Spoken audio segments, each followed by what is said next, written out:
ఇప్పుడు నవీన్ అలాగే బాలాజీ అనే ఇద్దరు వ్యక్తులను ఎందుకు అదుపులో తీసుకున్నారంటే ఎన్నికలకు కరెక్ట్ గా 6 నెలలకు ముందు రాష్ట్రంలో ఒక 4-5 స్టాక్ పాయింట్ల కింద పెట్టుకున్నారు.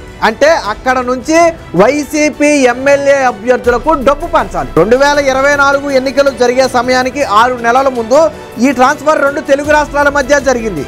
మేబీ అప్పుడు 2 ప్రభుత్వాల మధ్య కొద్దిగా సఖ్యత ఉండడం కావచ్చు, లేదా వేరు కారణాల వల్ల కావచ్చు, ఎవరు కూడా దీన్ని పట్టించుకోలేదు. కానీ ఎన్నికల సమయంలో దాదాపుగా 10 కోట్ల రూపాయలు చెవిరెడ్డి అనుచరులు తరలిస్తూ దొరికిపోతే ఆ డబ్బు మాది కాదని చెప్పి గుట్టు చప్పుడు కాకుండా వాళ్ళు కారు వదిలేసి చెన్నై పారిపోయారు. ఇది మొన్న ఎన్నికలప్పుడు పోలీసులు పట్టుకున్నటువంటి సొమ్ము.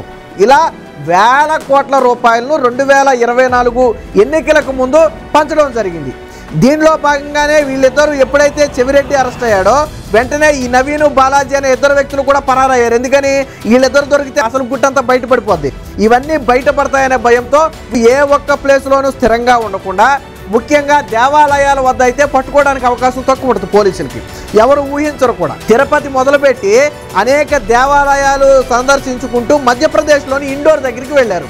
ఇది కూడా పోలీసులు చాలా చాకచక్యంగా పట్టుకున్నారు. ఎలా పట్టుకున్నారు? ఇందులో ఒక వ్యక్తి నవీన్ కావచ్చు, లేదా బాలాజీ కావచ్చు, అందులో ఒక వ్యక్తి వాళ్ళ తండ్రికి ఫోన్ చేశాడు. వేరే అజ్ఞాత ఫోన్ నుంచి చేశాడు.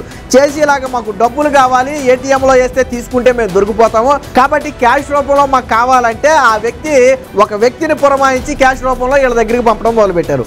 కానీ ఇక్కడ విచిత్రం ఏంటంటే ఆడ ఫోన్లు కాదు, వాళ్ళ తండ్రి ఫోన్లు కూడా పోలీసులు నిఘాలో పెట్టారు. ఎప్పుడైతే అజ్ఞాత ఫోన్ నుంచి ఫోన్ చేసి మాట్లాడారో వెంటనే పోలీసులు ఈ వ్యక్తిని ఫాలో అయితే ఇండోర్లోని ఒక లాడ్జ్లో దొరకడం జరిగింది.